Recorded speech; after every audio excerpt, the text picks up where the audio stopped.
Okay, here it is out of the pack.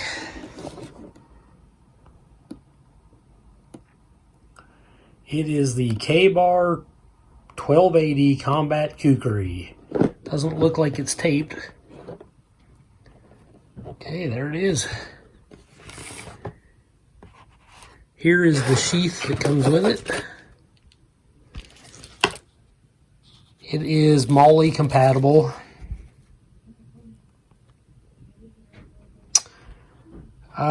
It's got some eyelets down there for putting on a lag tie. And this looks like it can unsnap. Yep, you can pull this up through to lash it to your backpack or whatever. It's got a big old belt loop on it. It's got a snap there. Looks like it's stitched really well. And it has a front pouch on it, which will hold one of the smaller K-Bar like backup knives. And that's Velcro. It's not removable. That's part of it, of the sheath there. You can take this stretchy strap over it though if you wanted to make it open up more. So it seems, and there is a plastic insert in there for the little knife, and then there is a plastic insert up here for the large kukri, which is good so it doesn't cut the nylon. I'm not a fan of nylon sheaths, I gotta say, but it's what comes with it. You get this little booklet. Looks like the Marine Corps, United States Marine Corps fighting knife. Yep. Okay, but you're here to see the kukri, which looks like it's burst through the cardboard guard here. All right, there it is. Okay. Well, the first thing I notice is it doesn't feel super front heavy like I thought it might. Seems like it's balanced pretty good. In fact, the handle feels pretty heavy. Made in the USA. K-Bar, Olean, New York. This finger guard here looks bent, and I don't know if they do that on purpose or if mine was just damaged somehow. It has the Kraton, like rubberized handle grip, which a lot of K-Bars have. You can see it's Full-Tang. There's the end of like the rat tail tang or stick tang. And what I like about K-Bar is they actually pin them so that they don't pop out as easy. So that's actually pinned in there. And this also is metals, this whole butt cap, so you can use it for hammering, which is nice. And the finger guard seems fine. It's probably made that way. Okay, you can see the kukri design. It's like thicker here up in the spine area. And it's got that heavy drop point blade with the big belly for chopping. That's what kukris are known for, but this one isn't overly bent, so you could still use it for thrusting and stabbing motions.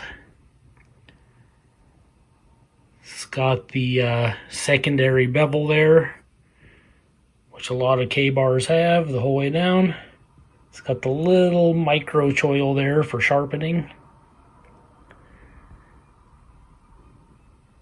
And let's see, it's not very thick because some kukris are extremely thick. And this one, I would say, is about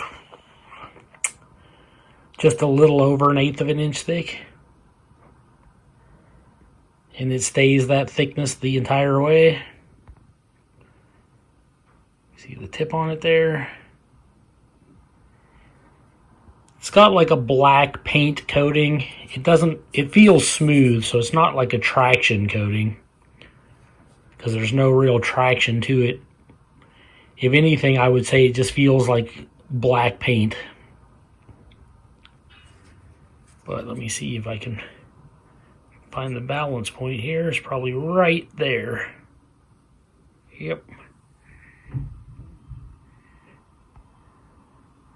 That's about the balance point, pretty much centered, or really close to it. But yeah, it feels pretty good in the hand, surprisingly. I wasn't sure what to expect from a kukri made by K-Bar, you know, but it's all right.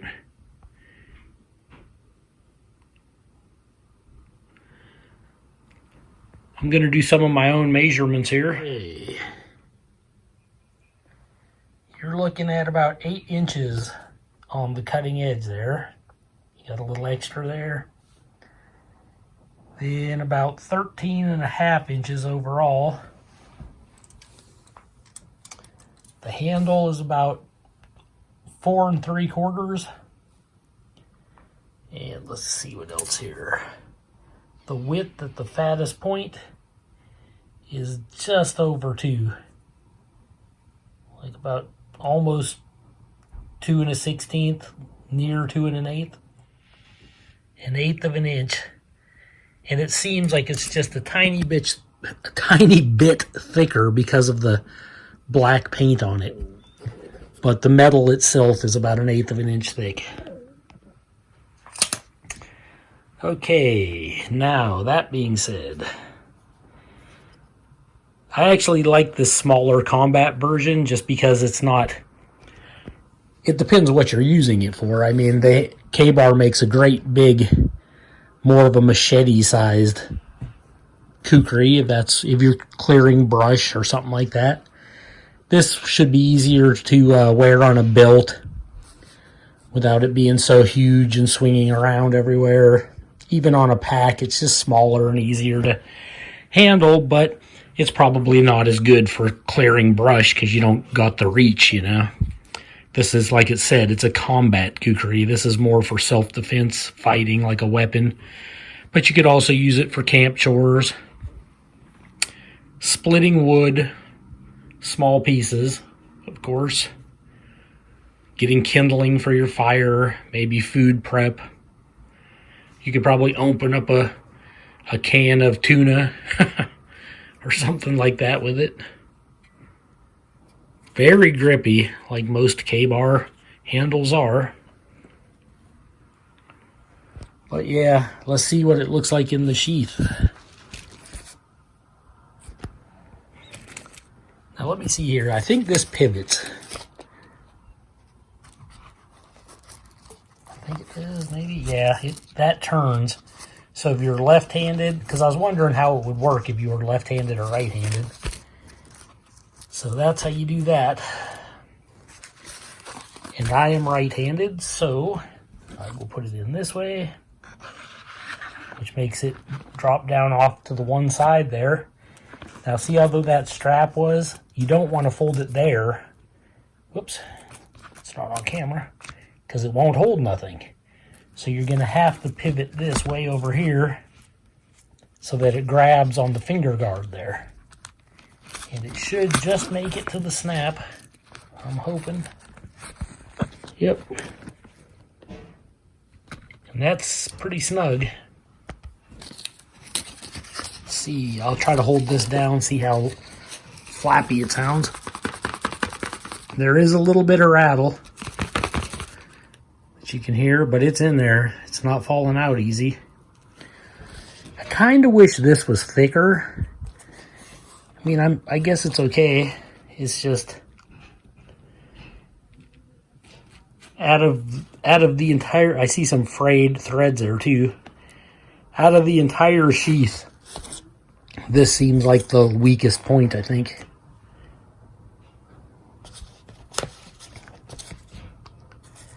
And that snap is tight. There we go. Now, if you were left-handed, you would reverse it and put it in this way.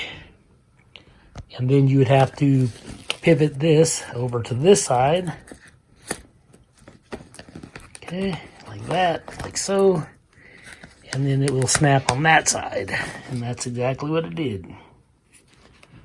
So now you could wear it like left hand, and it still has about the same amount of rattle in there. And then of course it won't rattle as much probably if you buckle this top snap. So let me do that. I'm gonna need both hands. That's a tight snap there. It was very hard to get that to buckle. It doesn't reduce the noise much, maybe just a little bit. But yep. And then, wow, hold on. Okay, there it is, put back to the right hand carry for me. I'll wear it on my right side. And yeah, my only real complaint is just these are very difficult to snap, at least on mine. It's like a two-hand process.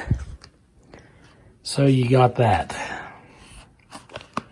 But if you were wearing it like upright, like say on your shoulder, it's pretty secure. Like even if this one were to pop open, this will hold it. And if this were to pop open, this will hold it. So, you know, it's got its tactical advantages, that's for sure. Because this is meant for combat. It's not really a bushcraft type design. But K-Bar also makes a camp knife, a K-Bar camp knife, and I was actually thinking about picking it up.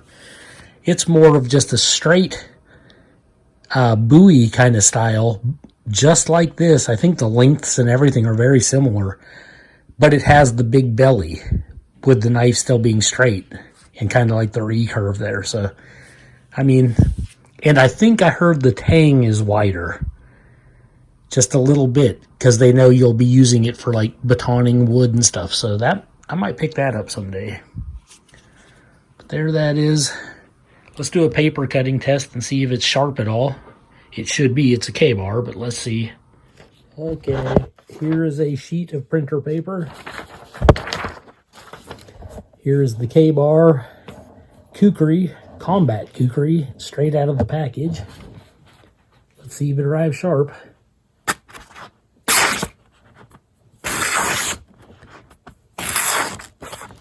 Yeah, it could use a little touch-up right there.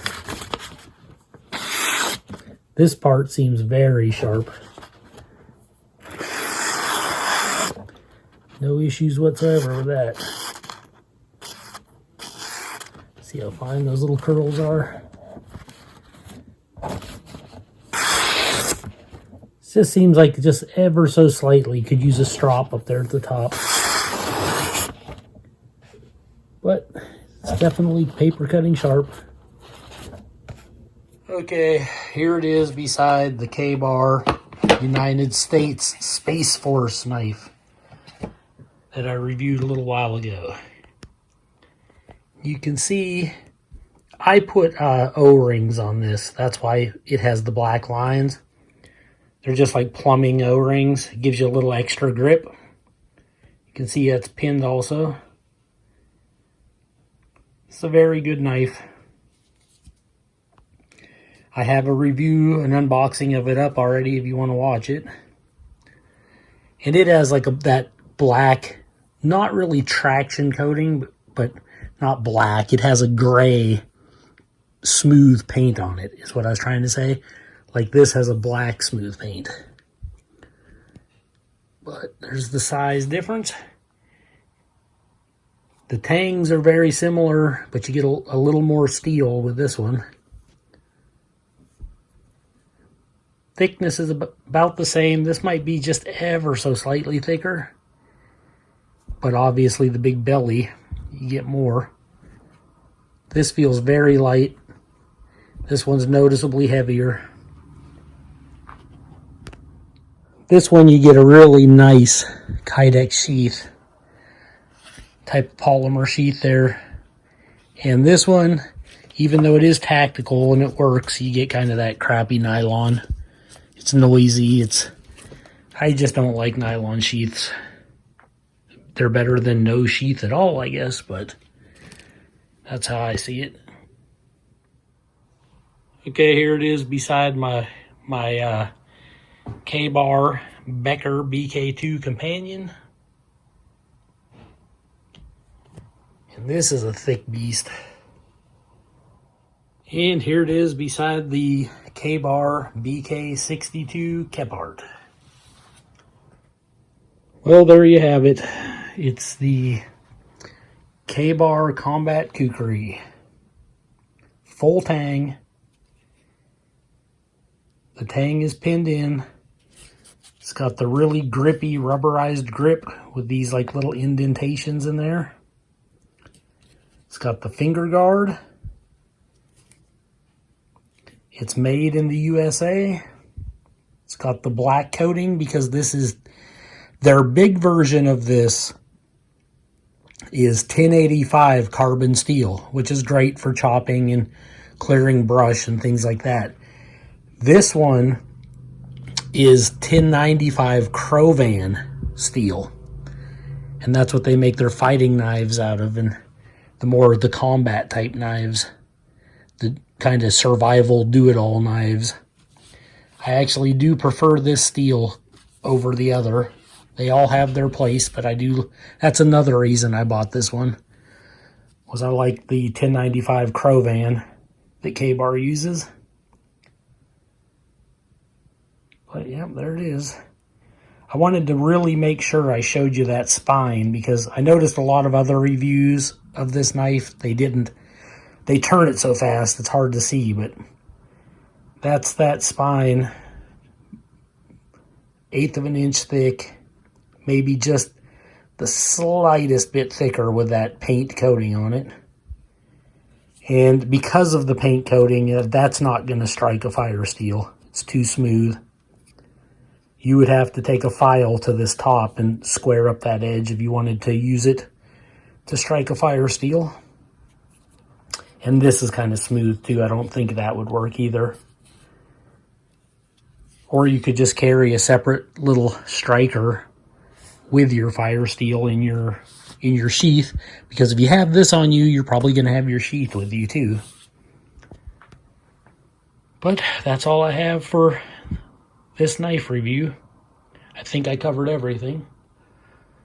I didn't say the weight because I think without the sheath it's just under a pound, if I remember right. It's like 14 ounces or something like that. And I don't have a scale here, so I'll just have to go with that. I don't think it says it on the paperwork. You get a limited lifetime warranty there.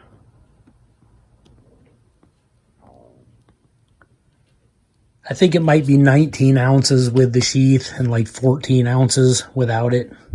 Something like that. But I hope you enjoyed this review and this unboxing. This is Joe Doomsday signing out.